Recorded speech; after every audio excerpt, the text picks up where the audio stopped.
Now, broadcasting on Rockstar Worldwide from the Double Wide Production Studios, this is the Home Movie Legacy Project with your host, Rhonda Vigent. I got an iPhone camera. I love to take a photograph. So mama can take my chrome away. Rhonda and her guests will share home movie stories that will tug at your heartstrings. You'll learn how to organize, digitize, share on social media, and use your home movies as genealogy research. Learn how to repurpose or even monetize found footage. This is the Home Movie Legacy Project. And now, here's your host, Rhonda Vigent. Welcome to the Home Movie Legacy Project, where we focus on exposing real solutions to create a media legacy that lives. I'm glad you're taking some time out of your busy Thursday to spend the next hour with us. I promise you it's going to be a fantastic show. We have two amazing guests today, one in studio and one who'll be joining us later. So I'm sort of calling my show today where hip-hop meets surf, because we're going to be talking to Jagg, a hip-hop artist who you'll be wanting to hear from during this next hour, and I promise you'll be hearing a lot more from in the future, and filmmaker George Trim, surfer, musician, and all-around great guy who just launched a Kickstarter campaign, so we'll be hearing from George later in the show. So welcome, everybody.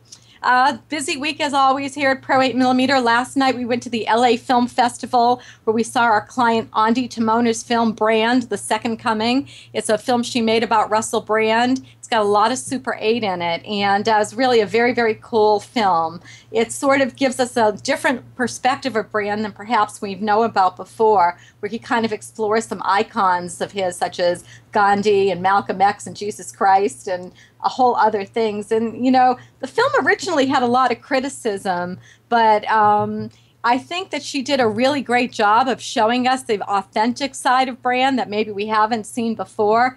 Great use of Super 8 film, really, really great. Andi's been a client of ours since the beginning, and I love it, especially when the women filmmakers are doing big things. She's won South by Southwest twice, once for Dig in 2004, and then for We Live in Public, which was a top prize winner in 2009. So if you have a chance, check out The Second Coming of Russell Brand on imdb.com, and you'll also want to see more of Andi. The film was just picked up for distribution, and so it should be continuing to be available, probably on Showtime or HBO, I'd imagine, within the next few months.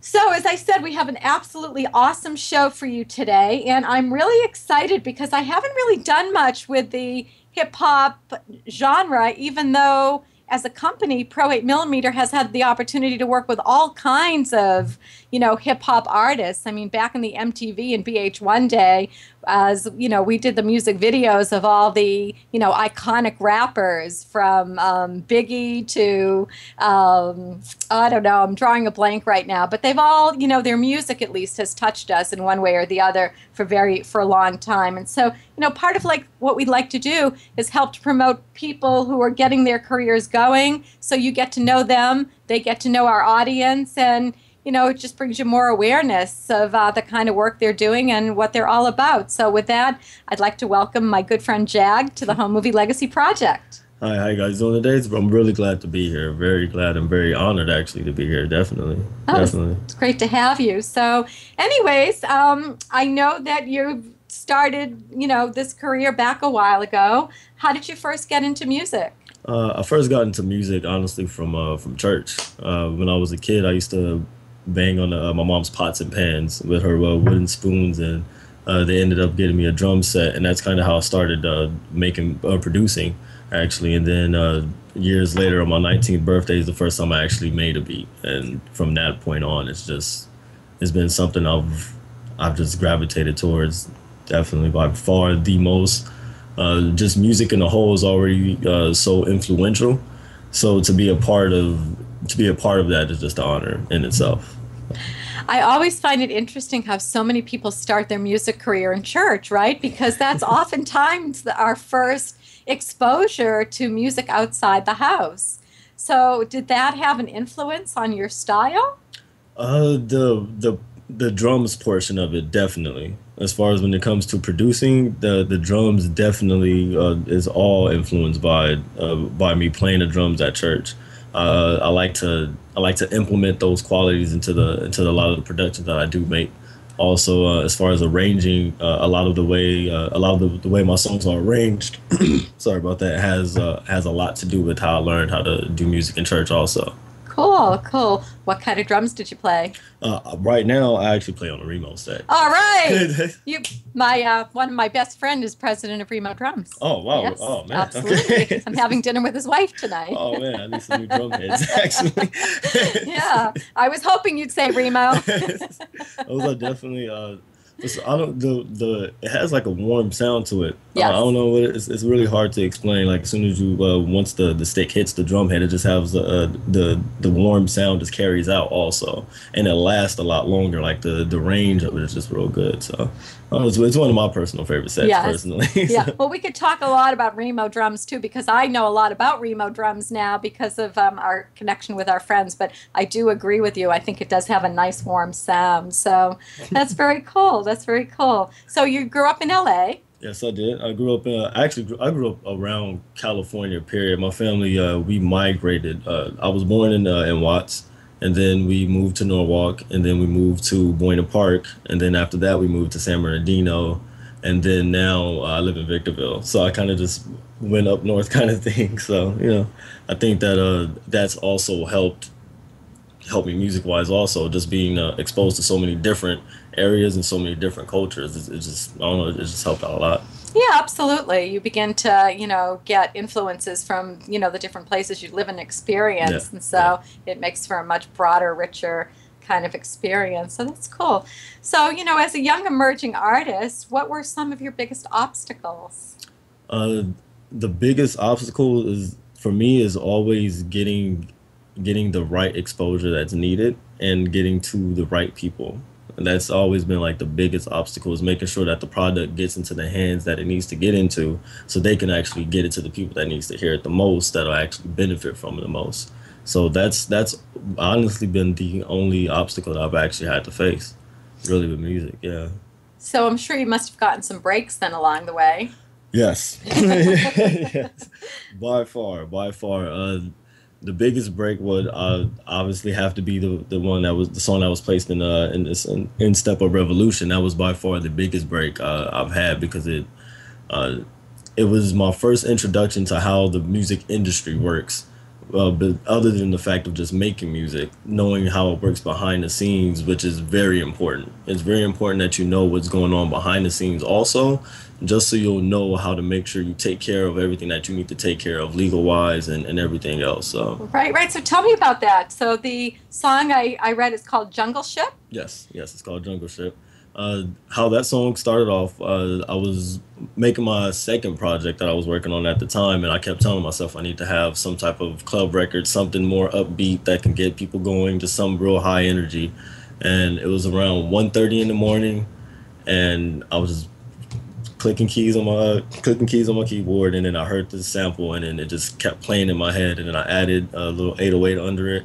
And from that point on, it was just like, wow. I literally that was probably the fastest song I've ever recorded. By far, the fastest song I've ever recorded. That's amazing. So, Blake, can we hear a little bit of Jungle Ship from the clip I sent you? Yeah. Just gonna start off right, huh? I wasn't even ready yet. This is my jungle ship, huddle and cuddle with any jungle kid. 10 times larger than any lion she rumble with. See, I'm dying to learn about any tiger she tumble with, to find out there's another, to see if I can come double dip. See, I'm something like a G, I'm connected to your feed line. Yo nigga hide a heat line, bet them venom 3 times. Ever see my street crimes? We don't even worry about jail time. We find no sign, made that shit so simple, yet they still can't understand me. I'm the hottest shit since tanning in the South Beach of Miami. Responsibilities handle whatever money is granted, but I still can't seem to find all the time I needed to manage. I'm drinking whatever's handed, planning to do some damage. Got bitches all around me, it's time to make a sandwich, and all of them is granted if I'm ever feeling famished. Remember all of my times, I'm keeping my camera candid. Okay, that's cool. Thank you so much. That's so awesome, and you got it in a movie. Yes. That's just amazing. It was all thanks to honestly my girlfriend. Literally, that happened literally because of her. She sent the song out before it was even done, Wow. and she ended up getting it into the hands of a good friend of hers named DJ Behan, who just so happens to know the choreographer that was doing all the dance moves for the music. He was flying out to Miami that day when she sent it to him. He played it for the choreographer and he loved it. A couple of months later, they gave me a call and said, "Hey, we're thinking about using the record."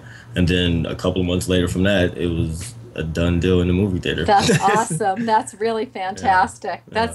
That's a Cinderella story that I absolutely love. So, yeah, I mean, I just think that, sometimes there are no accidents. And so that, I think that whole journey must have been very powerful for you to keep going with your career. The backstory behind that is that I was actually going to stop making music. Mm-hmm. And then when that happened, it was like a big push to, let's keep going. This is really happening right now. Right. So it literally gave me a big push, and it really did. Like, it honestly was the only reason why I started back, because you go through like a stage of so many setbacks. Sure. You just kind of you're at the end of the day, you're just kind of done with it. And then when that happened, it was just such a major push. I can't even explain how it's major like they say, you got to have that breakdown to have that breakthrough, right? Exactly. Take 100 steps back to make that one big leap forward, and that's what happened. That's what happened. That's awesome. So what artists influence you as you're moving forward in your career? As of always, Jay-Z. Honestly, Jay-Z is by far one of the most influential artists. Tupac, Biggie Smalls. I grew up in that era. I didn't really grow up in this as far as the new era as of right now, but those artists were the ones that definitely helped me as far as lyric-wise. Production-wise, it would have to be Timbaland, Kanye West, Pharrell.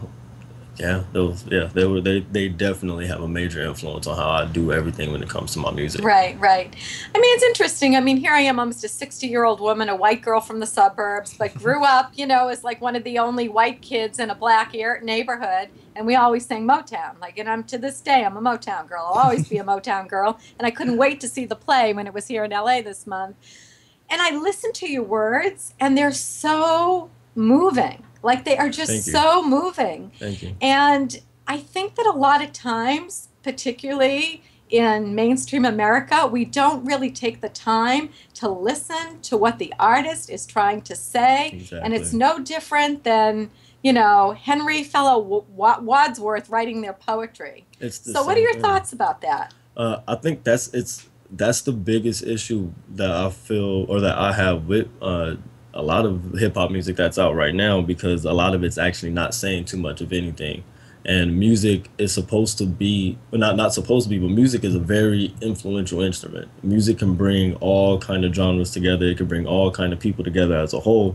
It's when you pay attention to what they're actually saying, though. That's what actually counts. I mean, sure, it's good to go to the club and, you hear it and, it makes you dance and everything like that. But what are they actually saying? Right. Is it actually benefiting anybody? Is it empowering anybody? Because music brings you out of the mind frame you're in. If you're having a sad day, you listen to a song to get you out of that sad day. And it's all based on the actual lyrics that the person is saying. Yeah. As long as you can feel what the person is saying, you're good.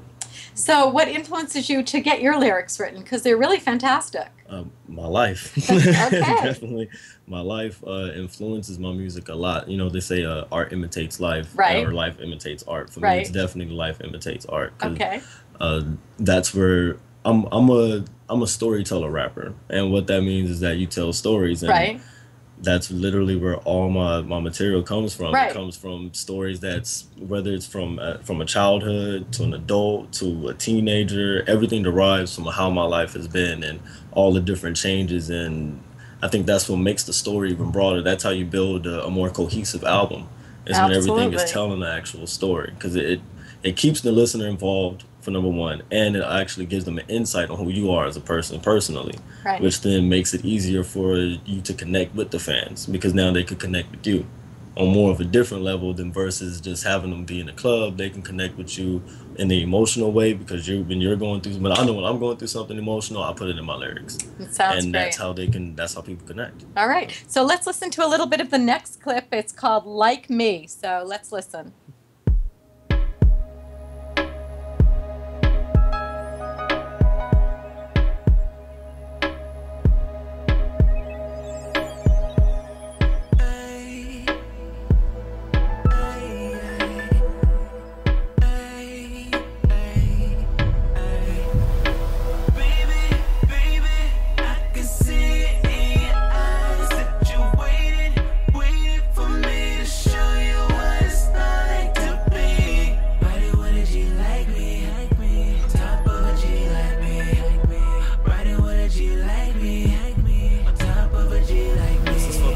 said I broken. Love soft spoken. You waiting in your bed, legs open. You just hoping that I come home.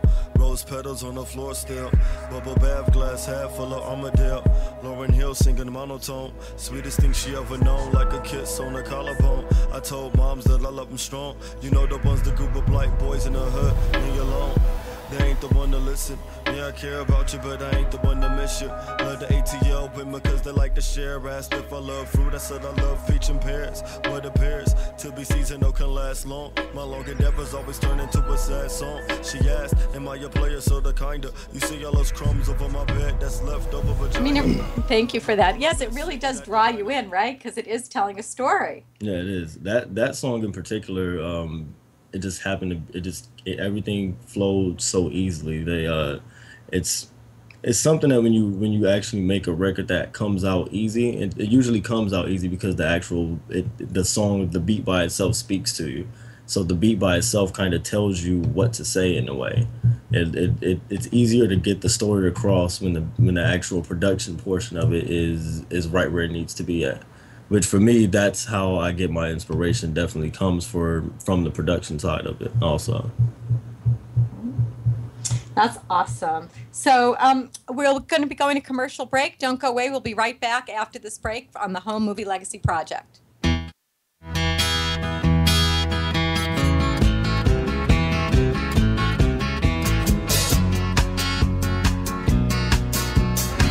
got an eye on camera. I love to take a photograph. Raising the consciousness as to why home movies are so important. This is the Home Movie Legacy Project with Rhonda Vigent, and we'll be back with more right after these on Rockstar Worldwide. Ladies and gentlemen, it's time for you to create indestructible wealth.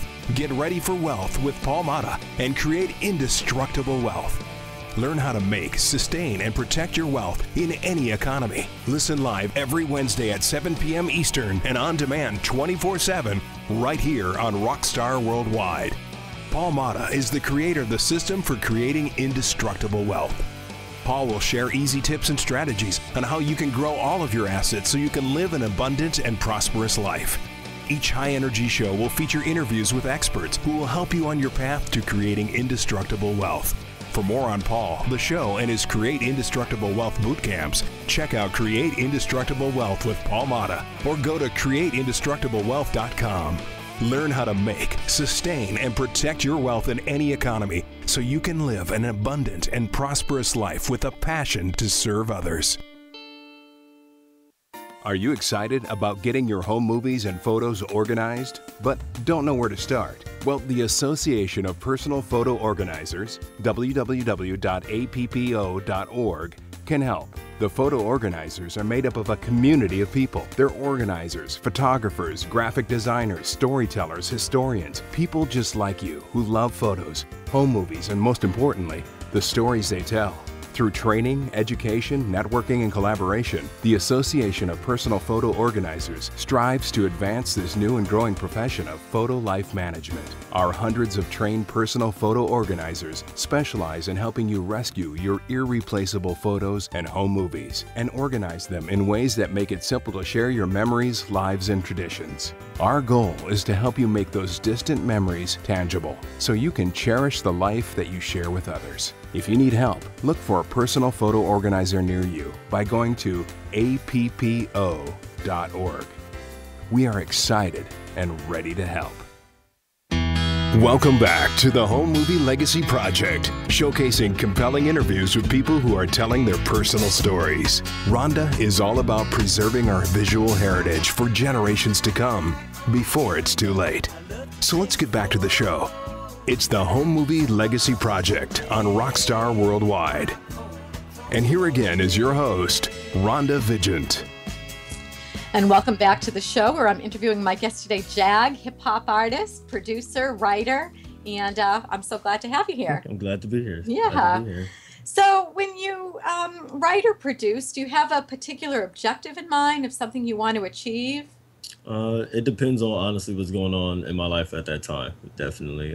For me, I like to have a certain mood when I'm actually producing and writing. So I like for the lights to be kind of dim, just have a good mood set, so I can actually think. Of course, I like for the area to be clean as possible, and just to get that right mood, so everything can really come as clear as possible, so the vessel can just be as good as it needs to be for me to go ahead and get my point across directly. So. Awesome. So I know you have a new project right now, and it's called Broken Dreams and Rich Reality. Yes, what's that about? yes. Broken Dreams with Reality was it actually derived exactly straight from a quote that I came up with myself, which means basically your broken dreams will become your rich reality.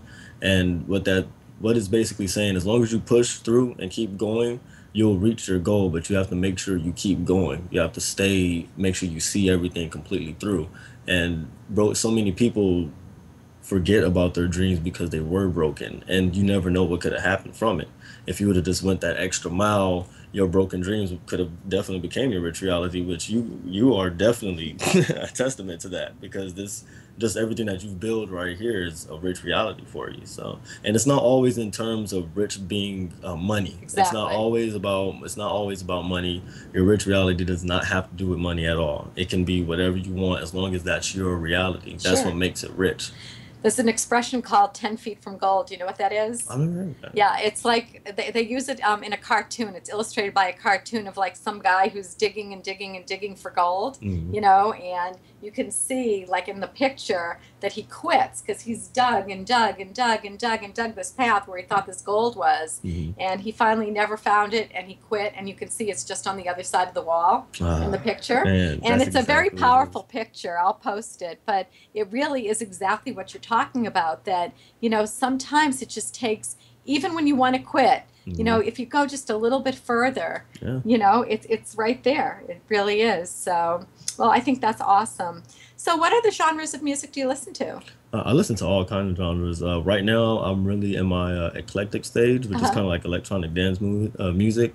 A group named Disclosure is by far one of my top eclectic artists actually in that genre. It has such a positive vibe. It's really hard to explain. It's just such a positive vibe that it gets. It's really it's something that really gets you going. It gets the energy going, and that's what I like. Right. I like to hear music that has a lot of energy in it, and it has such a positive vibe that you can really just listen to. No matter what type of day you're having, no matter what time of the day you're having, that vibe is always there. And I love that about that genre. Right. So let's talk for a minute. You use the word eclectic yourself. I mean, a lot of times people use hip hop and rap interchangeably. Can we talk a little bit about the roots of these genres of music and how they've influenced the evolution of where that genre is today? Yeah, definitely. Well, hip hop itself comes from struggle, honestly. That's how people got that's how people got their word across to the community, is by telling people what's going on in the actual community. It was like an outlet. That's where hip hop came from.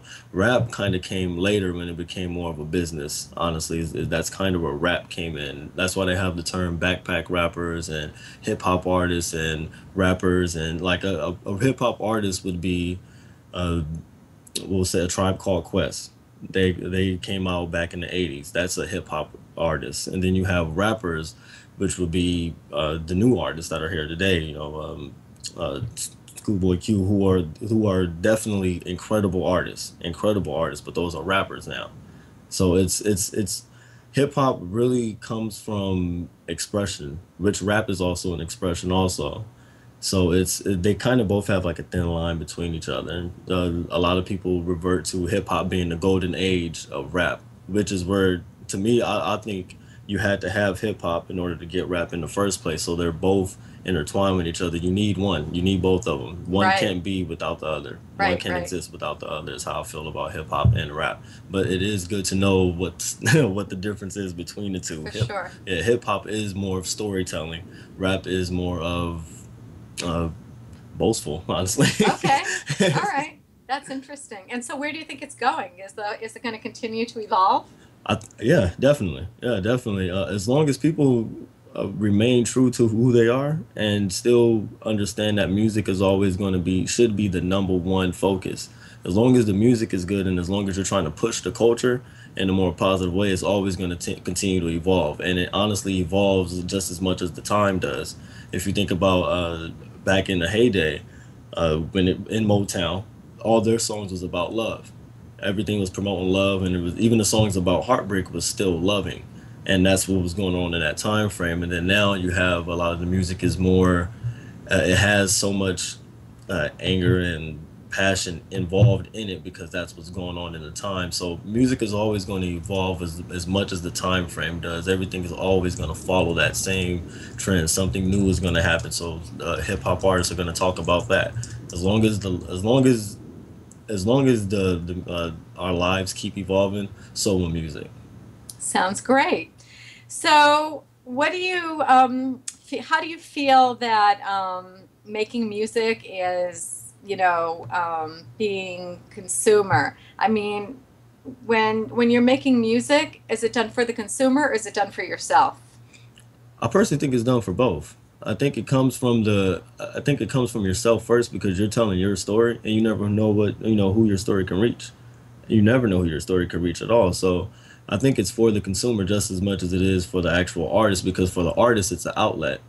That's how you get your emotions out. And then as far as for the consumer, it's something that they're gravitating towards to get them out of a certain situation, to make them feel better. A lot of people listen to music a lot to get through college, to get through heartbreaks, to get through breakups, to get through going to love. So you can use it in so many different ways. So I think it benefits both. That's true. And here on the Home Movie Legacy Project, we like to talk about things that bring us back to memories, to time and place. Exactly. And there's nothing stronger than music that does that. Exactly. And music, and in combination with like seeing a home movie from your family, it can just give you so much insight to where you've been and where you're going. It does. So with that, where will you be 5 years from now? I feel in 5 years from now, I'll definitely be known because I'm more focused at what I've done for the actual genre, what I've done for music. And I definitely feel that in 5 years, I will be known as somebody that pushed the culture as much as possible and is continuing to push the culture as much as possible. Because 5 years, it's not that far away. So it's not like I'll be retired and done in 5 years. So I feel in 5 years, I'll definitely be not only in a better position to continue to advance the culture, but to also have a better platform to get a better message across. Because that's really what music does. It gets a good message across. At least that's what it should do. So I believe in 5 years, that's where I'll be at. I'll have a better platform to do better things, to do bigger things, and do things that's even outside of music that can still help. So that's what I feel I'll be like in 5 years. Well, with your energy and enthusiasm, it might be a lot less than 5 years before we hear your song in another movie. Yeah, oh no, it's definitely going to happen. So if people want to connect with you, Jagg, or see you perform live, or just follow you, what are some places that they can connect with you? They can go to Instagram. My Instagram name is Jagg11news _. The same thing goes for my Facebook. It's facebook.com/Jagg11news. My SoundCloud is soundcloud.com/Jagg11news also. So there's many ways to connect with me. Fantastic. It has been so great to have you here in studio today. I'm so excited we have this opportunity. Thank you. It's been a and pleasure. I know the next time that we get together, you'll have even a couple more things that you'll want to share with our audience. Yes, and we'll be talking about your next big movie and your next big hit. Yes, we will. We'll be talking about a lot. All right. Definitely. Thanks for coming today, Jagg, Thank you and for good having luck me. to you. Thank you very much. And don't go away, everybody. You're listening to the Home Movie Legacy Project. We'll be back after this break.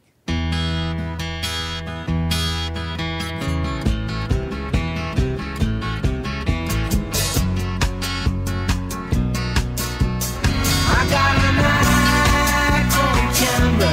I love to take a photograph. Raising the consciousness as to why home movies are so important. This is the Home Movie Legacy Project with Rhonda Vigent. And we'll be back with more right after these on Rockstar Worldwide. If you are a family historian passionate about preserving and sharing family films and stories, a filmmaker wanting to move analog, legacy, or found footage into a digital project or documentary, a genealogy buff, memory keeper, or archivist, this show is for you. The Home Movie Legacy Project. Rhonda's passion for home movies and independent filmmaking stems from running Pro 8mm based in Burbank, known as the Super 8 experts for production and legacy footage for over 30 years.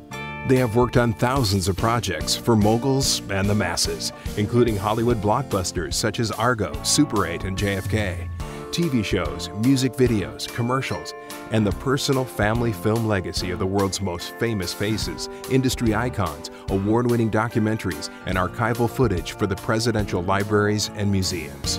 Each show will focus on compelling interviews with people who are telling their personal stories using home movies as a jumping-off point, sharing what was discovered or what was challenged or what was confirmed. Expert guests will share best practices to organize, digitize, socialize, and even monetize your old media formats and cutting-edge ways to bring them back into your digital life. And don't miss the weekly Tech Talk segment featuring PhilVigent, the other half of the Pro 8mm story. Learn insider industry secrets of how to become head of your own studio. Don't miss the Home Movie Legacy Project, Thursdays at 7 p.m. Eastern on Rockstar Worldwide. Welcome back to the Home Movie Legacy Project, showcasing compelling interviews with people who are telling their personal stories. Rhonda is all about preserving our visual heritage for generations to come before it's too late. So let's get back to the show. It's the Home Movie Legacy Project on Rockstar Worldwide.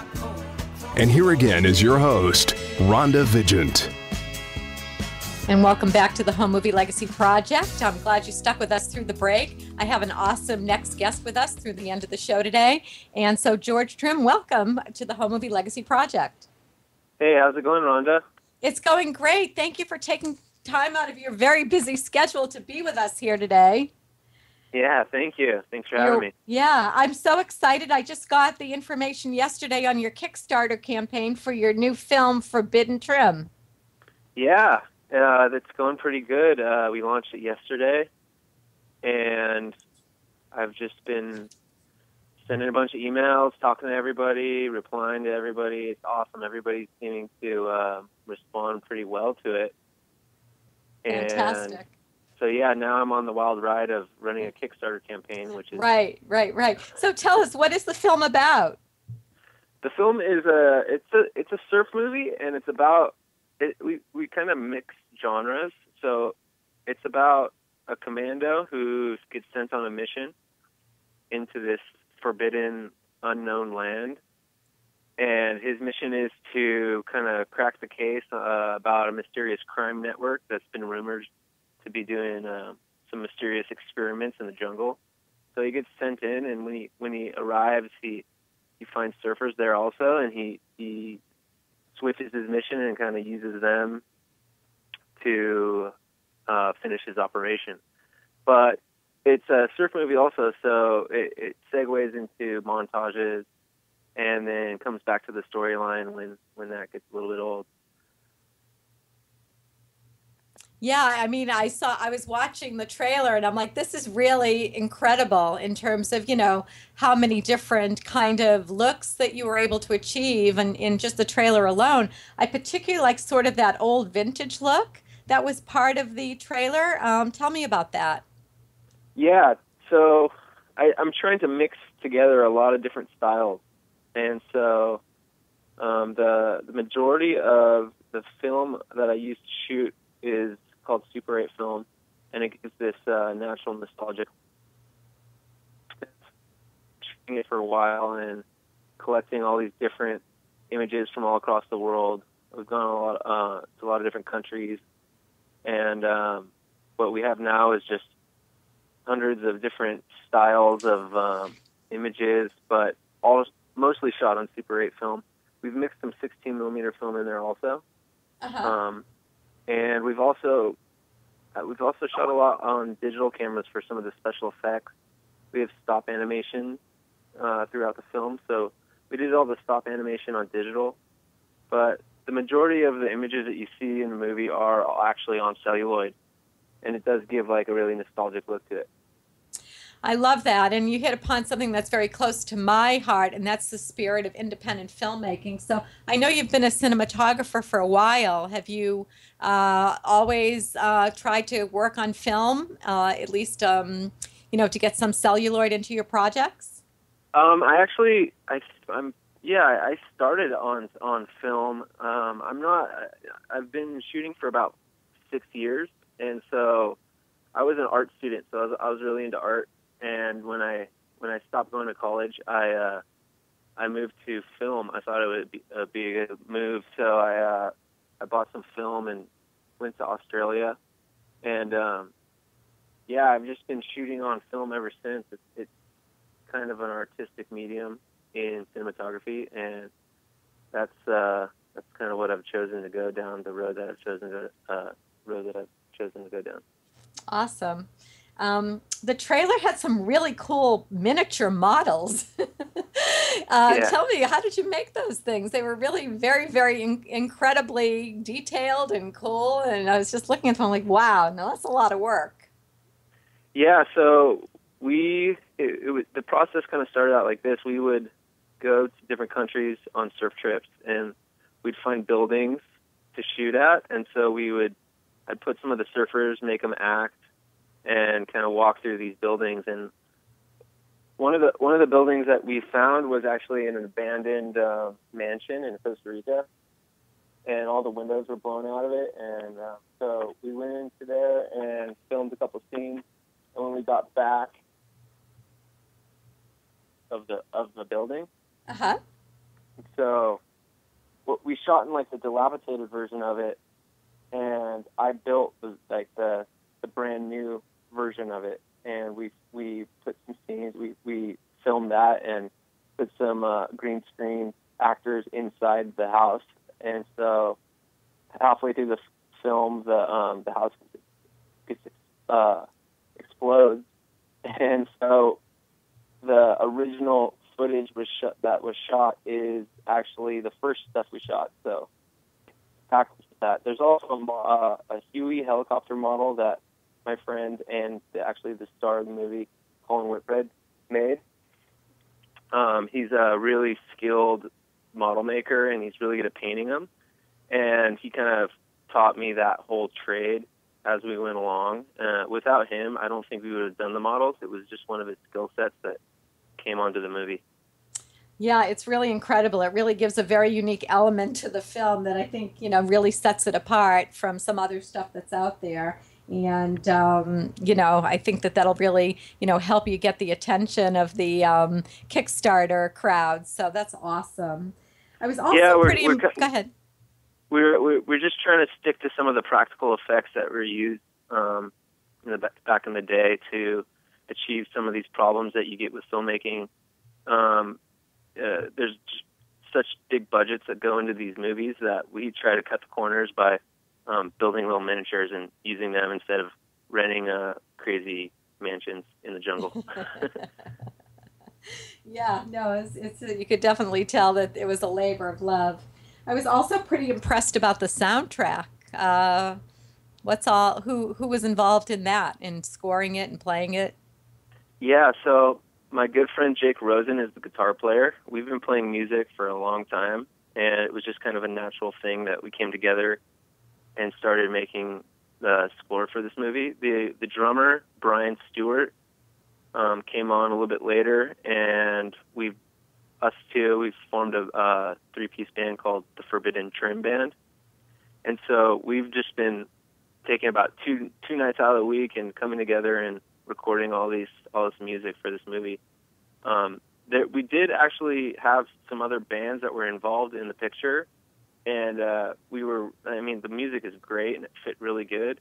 We kind of got to a point where we had a lot of music in the movie, and we decided to just score the whole thing instead of keep some of those artists on board. Right. It just made more sense to say that the whole movie was scored by us. Absolutely. Yeah. And then you're also able to save some money on the royalties end, right? Yeah. A lot of them were my friends, or are my friends, and we're going to give it to me for free, some of the music and the songs. And others, like this funk band from New York, I did have contracts with them, and I did have licensing, but we still decided to kind of, go the route of owning all the music. But a lot of people don't realize when they set out to make a movie is the importance of music and how much it costs. And that's something that we learned along the way throughout the process, and just made that decision to do the whole score. And I think it was a great one because it's sounding pretty good. So who are some of the musicians that inspire you? So I love all different types of music. I'm a DJ and I have, a bunch of records, and the genres, span everything. For this movie, we've kind of gone back in the past for our inspirations. Some film composers that I really like are Bernard Herrmann. Bernard Herrmann did a lot of the music for Alfred Hitchcock's movies. And Henry Mancini did a lot of the old scores for a lot of the old famous movies. Yeah. So we kind of took their sound and tried to make it our own. We also took on kind of a tropical feel. Martin Denny is a really good guy to look up. He plays this kind of Hawaiian, exotic, mellow kind of, jazzy kind of music, and it worked perfect for some of the surfing and for some of the more mellower jungle tones. And then we also like Ennio Morricone. He does all the Sergio Leone films of the past, the spaghetti westerns, and so we took that spaghetti western sound and made it sound like it was coming out of an African jungle, like the whole tribe got together with their bongo drums and got around the campfire and started playing. So that was kind of our inspiration. Right, right. I mean, as you know, I've been involved in independent filmmaking and Super 8 and, even surf movies for many, many years. And there's something kind of magical about it. It's like a camaraderie or a lifestyle where people who are into surf are also into these kind of campy, spoofy films. Would you agree? Yeah, I would definitely agree. Surfing is an interesting place for movies. They act in a very unique way that I'm not sure any other community really has. The old Bruce Brown films, the history of those films is really interesting. A lot of his movies, he would make these movies and then he would tour around to each city, and they'd set the projector up in the gymnasium high schools.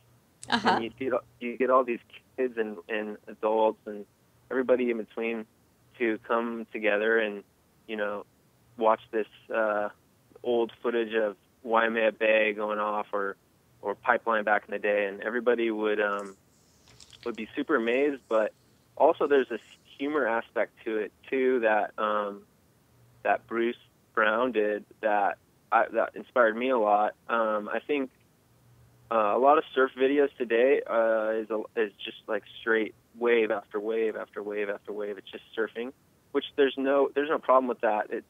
Some of the surfing that's displayed is amazing, but I really like the Bruce Brown films where he would stop the surfing and kind of put you into this weird world where it might not be real. It was a little fictitious, but it was funny and everyone chuckled, and then you would watch good surfing again.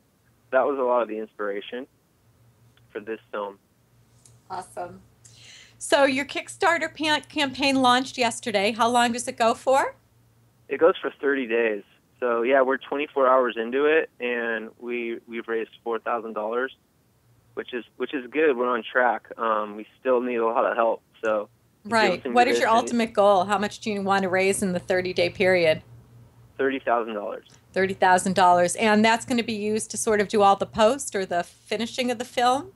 Yeah, so when you're coming towards the ending of a film, there's a lot of work that still needs to be done, and everything from actually hiring people to work on some post-production for me, some people who have expertise out of my field, like sound mixers and mastering, stuff like that, and then also color correction of the whole movie, and we really want to throw these premieres that were kind of like the old school premieres. Instead of having them in gyms, I think we're going to have them in actual movie theaters. So we need a little bit of capital to put those together and market the film and pay for the DVD menus and the subtitle translation and the actual production of some of the DVDs and, you know, artwork and stuff like that. So Right, it right. would really help us finish this film. And Cool. Are you going to go pretty- the festival route with it? Oh yeah, we're also going to put it into festivals too. So the film festival festivals have a lot of fees that people don't really realize until you kind of are trying to put a film in a festival. So I think the average is about $100 at film festival, and so we're trying to get some help to do that, spread that around that way. I think it would be a really good movie for film festivals because it's all shot in film and it has like a campy feel, so it's kind of a light, you know, humorous feeling, and I think people at film festivals will really respond to it because it's very unique. I mean, it's just I'm not sure if a surf movie has ever gone this route. There's elements of sci-fi, you know, it's a war movie, but there's also surfing, and there's a message and a story that translates through the whole thing that I think people will be amazed to kind of realize. I agree. So if people want to find your campaign on Kickstarter, what would they Google? What would they look for? The movie is titled Forbidden Trim. TRIM is the last word.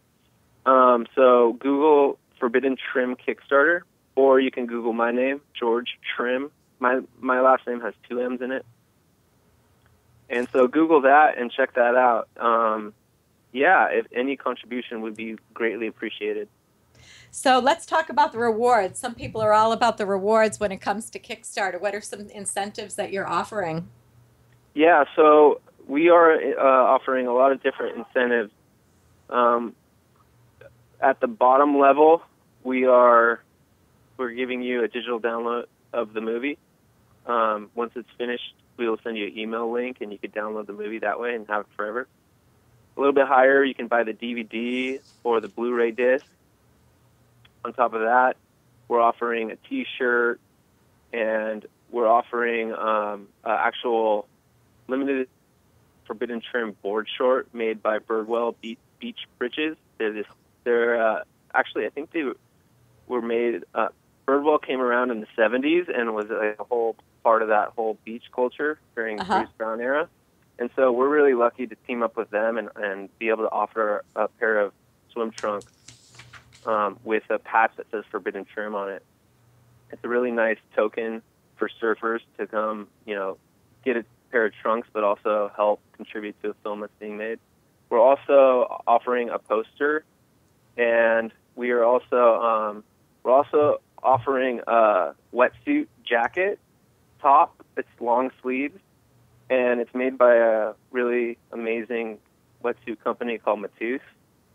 They're based out of San Diego, and they make really high-quality Japanese wetsuits. So their wetsuits are featured in the movie, and they're allowing us to sell some of those products in our Kickstarter. On top of that, we have other, you know, experiential type incentives. We have a T-shirt too, a limited edition Forbidden Trim T-shirt. And then we have an awesome thing with Pro 8mm Burbank, where you get to shoot a short film with the director. So what that's going to be a really fun one. What that entails is meet up with me, and you get to use my camera, and Pro 8mm Film is donating 2 rolls. So we can shoot a little short movie any way you like, whether it's if we go to the beach, film some surfers, you know, or we could do a full-on horror movie if you want, or you could do whatever you want, some footage of your children or anything like nostalgic family members like that. We can do that, and so that's going to be super fun. We're also offering props from the movie.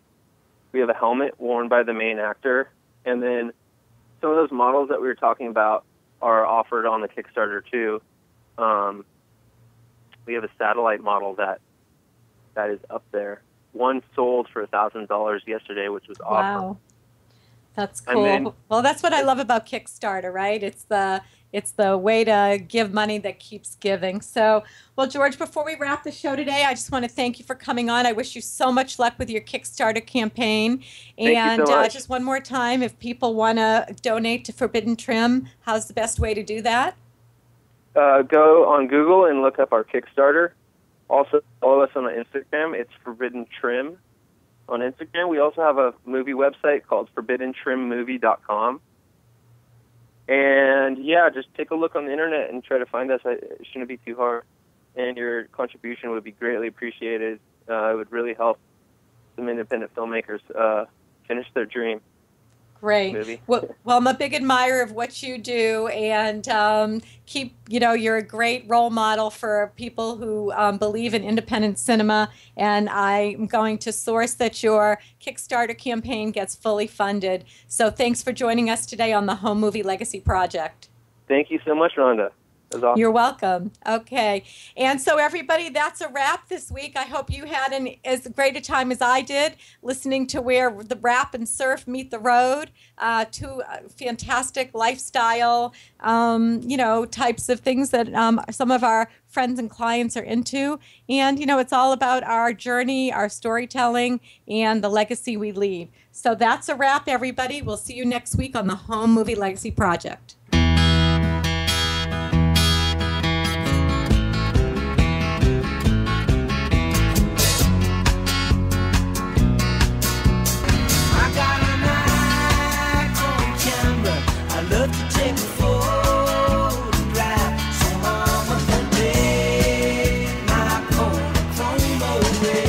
Thank you for being part of the Home Movie Legacy Project with your host, Rhonda Vigent, here on Rockstar Worldwide. Each week, you'll learn how to take an oral history and a compelling story that will make your great-great-grandkids laugh and make your parents feel young again and get that Generation Y interested in their family tree. This is a different kind of reality show, one that is revealed through the stories and frames shot long ago. So you can shift your focus, transform your understanding, and move forward in your life. The Home Movie Legacy Project. For more on Rhonda and the show, check out our website, homemovielegacy.com. Then be here next week as the journey continues. The Home Movie Legacy Project with Rhonda Vigent. Thursday evenings at 7 Eastern here on Rockstar Worldwide.